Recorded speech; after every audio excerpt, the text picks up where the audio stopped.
BookTube, welcome back to the History Shelf. I am your host, Peg. Today I've got a bunch of goodies from one of my favorite online book clubs, the History Book Club. So this video is just all about how much I love the History Book Club and the recent books I have picked up with my credits from said book club. I've mentioned History Book Club on this channel a few times, and I hope my light doesn't go in and out as I hold up the books. But I accrue some credits every month. I get brand new books for half off at least, like 17, 18 bucks a piece. I've got quite a few that have arrived over the last couple months, and I realize I haven't shown you yet. Some of them, a couple of them have been out for a couple months, and a few are brand spanking new that you have not seen on this channel before. So, you know what we should start with are the two books that got damaged. Not in shipping, but by my puppy Daisy, who is off camera, sleeping like an angel in her little fuzzy bed. There's a fuzzy pink bed right there. That's for Goldie. There's no one in it right now. Then we have one over here, and Daisy's in it. Butter wouldn't melt in her mouth. You think this girl would not get into any trouble. But yeah, let's show you a couple of the books that have been out for a little bit now, but I'm finally getting my hands on them.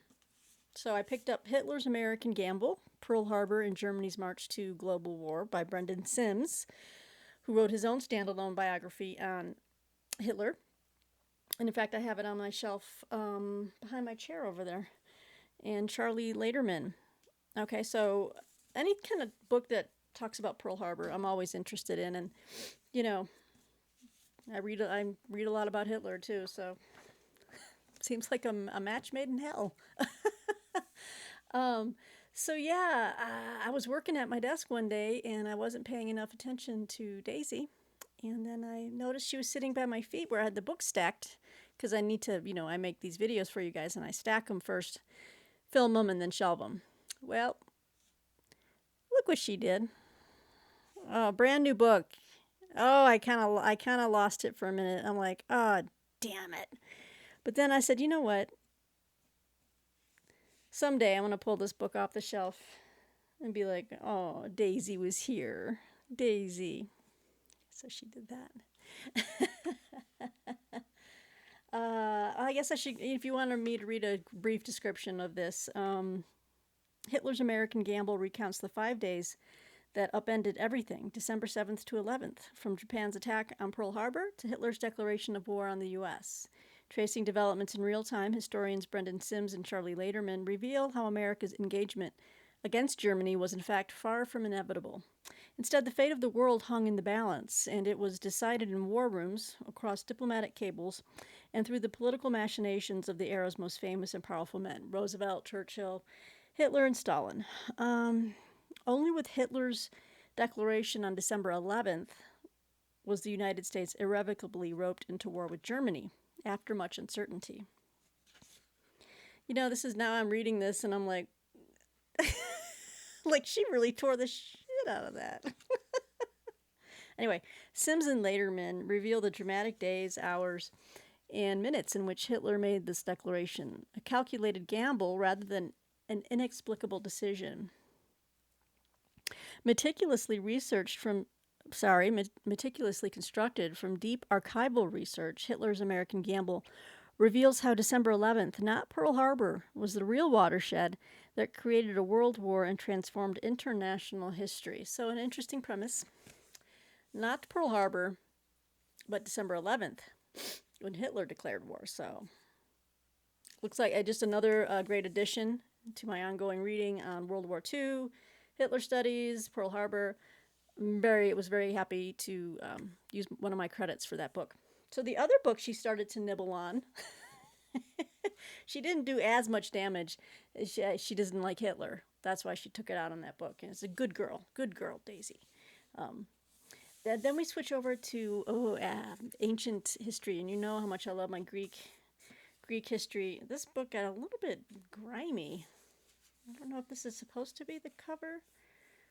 Maybe it's supposed to make it look old, but it looks kind of dirty. But this is Athens, a city of wisdom, a history by Bruce Clark.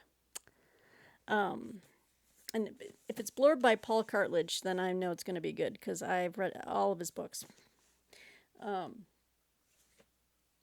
Look at this spine. Isn't this beautiful? I'm going to find a very prominent place on my shelf for this book. So, yeah, so you want to see the damage she did on that one? Not too bad. Can't even really notice it, but she started to nibble. That's puppies for you. Dominated by the pillars and pediments of the Parthenon. Ooh, that's some alliteration right there. By the pillars and pediments of the Parthenon. A temple dedicated to Athena, a goddess of wisdom, the ancient Greek city of Athens is synonymous with civilization itself. In Athens, city of wisdom,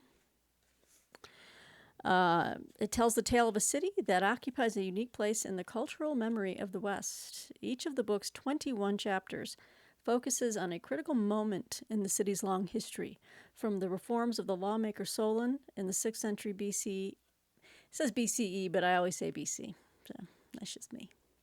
To the travails of early 21st century Athens as a rapidly expanding city struggles with the legacy of a global economic crisis. Bruce Clark has a rich and revealing sequence of stories to tell, not only of the familiar golden age of classical Athens, of the removal from the Acropolis of the Parthenon marbles by agents of the 7th Earl of Elgin in the early 19th century, the Elgin marbles, or of the holding of the first modern Olympic Games in 1896, but also of the less fetid later years of antiquity when St. Paul preached on the Areopagus and Neoplatonists refounded the academy that Sulla's legions had desecrated. He also delves into Athens's forgotten medieval centuries, unearthing jewels gleaming in the Byzantine twilight, and tales of Christian fortitude and erratic Turkish governance from the 4 centuries of Ottoman rule that followed. Doesn't this sound fantastic? You could just lose yourself in this. And it has wonderful photographs. Oh, this is interesting. Okay, it's goose stepping or something. I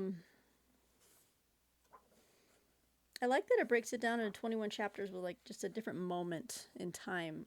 Some of those types of books that do that are some of my favorites because they're just so fun. It's like less of a, I'm sure it's linear in a sense of chronology, but you know, it's not needing to be some woven narrative that follows like B follows A, C follows B. You know what I mean? It's just it takes an exciting moment in time and kind of spotlights it for you, and you can just kind of breeze through the book that way. Some of the books like that I find are really fun to read sometimes after, like, say, reading a big weighty tome on strategy, or in fact, I'm going to show you a book soon I just bought on strategy. It was a used book find, and in fact, it was free. Okay, well, that'll be for another video. I'm going to do a used book haul video of my used book shopping finds. But for now, this is my History Book Club selection from a couple months ago. Athens by Bruce Clark. This one is an older one too, but all right, we're getting there. All right. So going back to World War II in Germany. This has been out for a couple months now, but I used one of my credits to pick up Aftermath, Life in the Fallout of the Third Reich, 1945 to 55 by Harold Johnner. That's my Knopf. I should have mentioned these other publishers too. Basic Books has Hitler's American Gamble, and then Athens is Pegasus, a great publisher. So Knopf, yeah, this is going to go along with this on the shelf with my other World War II, Germany, and Hitler stuff. Let's see here. This is a revelatory history of the transformational decade that followed World War II, when Germany raised itself out of the ashes of defeat, turned away from fascism, and reckoned with the corruption of its soul and the horrors of the Holocaust. This book received wide acclaim and spent 48 weeks on the bestseller list in Germany when it was published there. Oh, fantastic. So who's the I'm sorry. So this is translated by Sean Whiteside. That's an interesting photo. There's a woman tightrope walking above the ruins. Wow. What's the story behind that, I wonder? So Sean Whiteside has translated this. I'm glad it's, available in English. I'm curious to see why it was such a massive bestseller over there. It says here the years 1945 to 55 were a raw, wild decade that found many Germans politically, economically, and morally bankrupt. Victorious Allied forces occupied the 4 zones that make up present-day Germany. More than half the population was displaced. 10 million newly released forced laborers and several million prisoners of war returned to an uncertain existence. Cities lay in ruins. No mail, no trains, no traffic, with bodies yet to be found beneath the towering rubble. Aftermath is the first history of Germany's national mentality in the immediate post-war years, using major global political developments as a backdrop and including eye-opening black and white photographs and posters. Harold Johnner weaves a series of life stories into a nuanced panorama of a nation undergoing monumental change. Poised between 2 eras, this decade is portrayed by Johnner as a period that proved decisive for Germany's future, and one starkly different from how most of us imagined it today. Aftermath helps to answer the question, how does a nation recover from fascism and turn toward a free society once more? It's always a good question to ask. Every nation should ask that question. Beautiful book, too. Sometimes I like to take the jacket off and just take a look at it, but it's a nice white cloth binding there. And this is our author, Harold Johnner. So it's fantastic that his book is now out in English, thanks to Sean Whiteside, the translator. So that was another book that I picked up with one of my History Book Club credits. I'll leave a link below if you want to browse their website and see what they do. See what they do. That's they charge you like every month. You can skip credits, so you don't have to pay if you just want to skip a month. But it's like $37, I think, for 2 credits, and you can use 1 credit for each book, up to a value of like say $35. Publisher's price. You could get the book for $17.50. That's roughly what. I think they raised their prices slightly, but I'd say it's about $18 now. You can get each book for $18 if it is $35 normally. So it's kind of an equivalent, and it's probably even cheaper than Amazon. It might be even just a few bucks cheaper than the Amazon discount on some of these new history releases. Okay, so I'm going to save the newest book for last, so stick around, guys. This will be a pretty short video because I have only 6 books here. So going back to ancient history again, I should have done this one right around the time of the Athens book, but I had to have this. This is Persians, The Age of the Great Kings by Lloyd Llewellyn Jones. This is also put out by Basic Books. I was happy to use my credit for this one. Also has a lot of wonderful color, photos, inserts. There's that famous gate of Ishtar Gate, Persepolis. Oh, I just love ancient history. This reminds me, I need to pull out my archaeology magazines. I'm a little bit behind on those. And I just love looking at the photos of the ruins and just imagining what these places might have looked like in their own time, including having color, because we forget, they didn't look like this back then. They had these things were painted. They had vibrant colors, What did that look like? I wish I could, have like a time machine and I could just transport and view these things. Do any of you wish that? I would like to go back and just like witness some of these things, just from afar, not trying to change events, to just looking, being an observer. Okay, so Obviously, it's a history of the Persians. I'll read a quick synopsis here. In Persians, historian Lloyd Llewellyn-Jones tells the epic story of this dynasty and the world it ruled. For centuries, the history of ancient Iran has been based on Greek sources that depict the Persians as unsophisticated barbarians. But by drawing on Iranian art, literature, and archaeology, Llewellyn-Jones shows how the Achaemenid. I always have to pause at that word. It's once you sound it out, it's very simple, but when you see it, you stumble.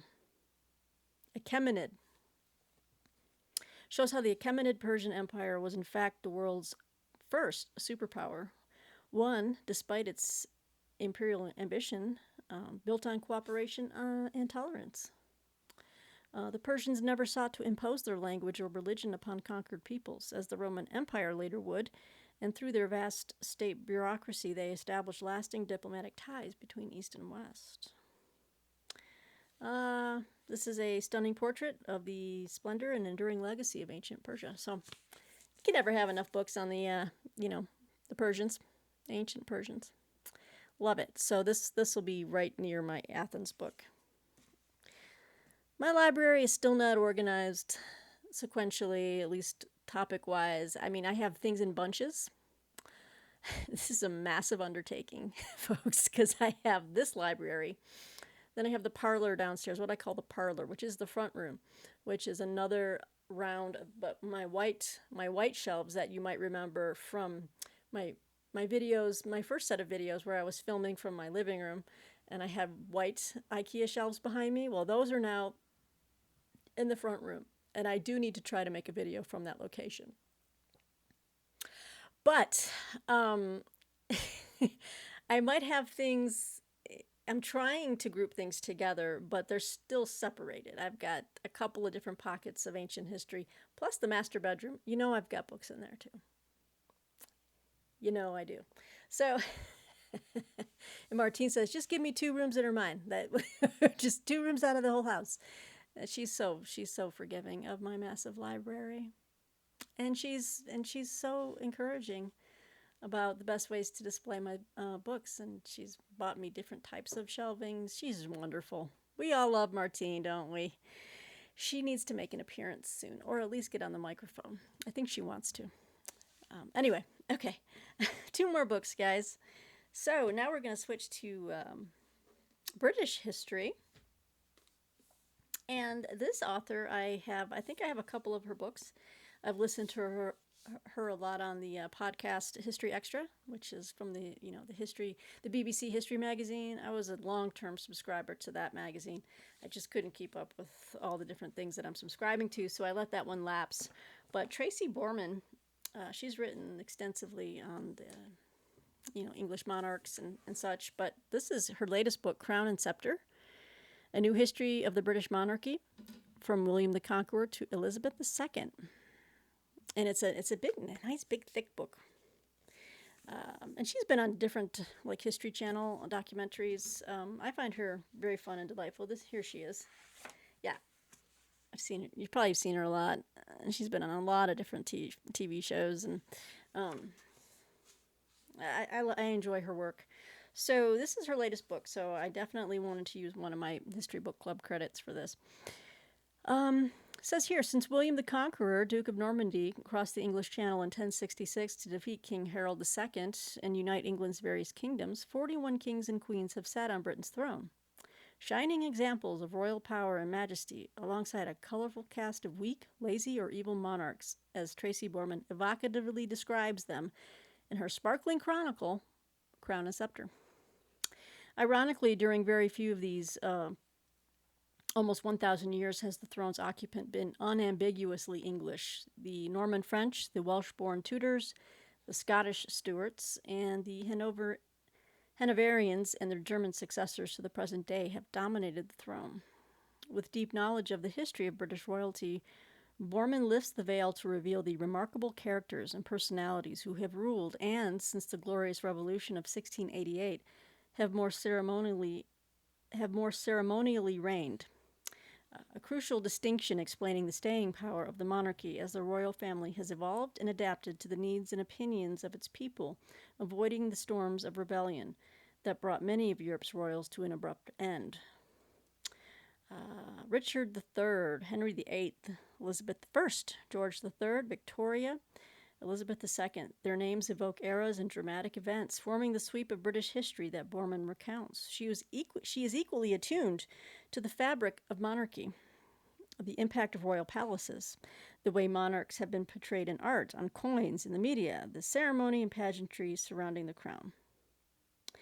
Oh, listen to this. In 2024, Elizabeth II would eclipse France's Louis XIV as the longest reigning monarch in history. Come on, you can do it. You can do it, Lilibet. You can do it. Crown and Scepter is a fitting tribute to her remarkable longevity and that of the extraordinary institution she represents. She could surpass Louis XIV. You go, girl. You know what I'm saying? So, just a really fun read about just the British monarchy, and I'm always happy to take that journey again. Okay, and this is a brand new book. So these other ones have been out for a little bit. Oh, did I say who the publisher was on that one? No, this one is Crown and Scepter. I think is this Atria? No, I'm sorry, Grove Atlantic. This is Grove Atlantic. Now, brand new book. Now going back to World War II, but from an American perspective, from the American fight, from the American military. And I love the title because it makes me think of the horrible the creators of South Park, right? You'll know what I'm talking about as soon as I show the title of this book. So we've got Team America. Patton, MacArthur, Marshall, Eisenhower, and the World They Forged by Robert L. O'Connell. There you go. Team America. America! It's a silly movie they made, but it was really funny. It had puppets in it or whatever. By the first half of the 20th century, technology had transformed warfare into a series of intense bloodbaths in which the line between soldiers and civilians was obliterated, resulting in the deaths of 100 million people. During this period, 4 men exhibited unrivaled military prowess that led the U.S. victoriously through 2 world wars. George Patton, Douglas MacArthur, George Marshall, and Dwight Eisenhower, or, as best-selling author Robert O'Connell calls them, Team America. O'Connell captures these men's unique charisma as he chronicles the paths they forged, from their upbringings to their educations to their storied military careers, experiences that shaped them into majestic leaders who would play major roles in saving the free world and preserving the security of the United States in times of unparalleled danger. O'Connell shows how the lives of these men, all born within the span of a decade, twisted around one another like a giant braid in time. Throughout their careers, they would use each other brilliantly in a series of symbiotic relationships that would hold increasingly greater consequences. At the end of their 4- and 5-star studded military careers, O'Connell concludes that what set the generals of Team America apart was not their ability to wield the proverbial sword, but rather their ability to plot strategy, give orders, and inspire others. The key ingredients to their success was mental agility, a gravitas that masked their intensity, and an almost intuitive understanding of how armies in the millions actually functioned and fought. Without these men, O'Connell makes clear, the world we know would be vastly different. So I'm all for it. It sounds like it's going to be a very laudatory for these 4 generals. I'm here for it. There's our author. What else has he written? Because his name sounds familiar. Yeah, he's written a lot for MHQ, which is the Quarterly Journal of Military History. I'm a very recent subscriber to that. I have a lot of their back issues. Oh yeah, I do have another. I have another book or 2. Oh, I have several books by him. Oh, The Ghosts of Cannae, Hannibal in the Darkest Hour of the Roman Republic. That was a very good book. I enjoyed that. Oh, he wrote a book on Sherman, William Tecumseh Sherman, Fierce Patriot. I have that one too.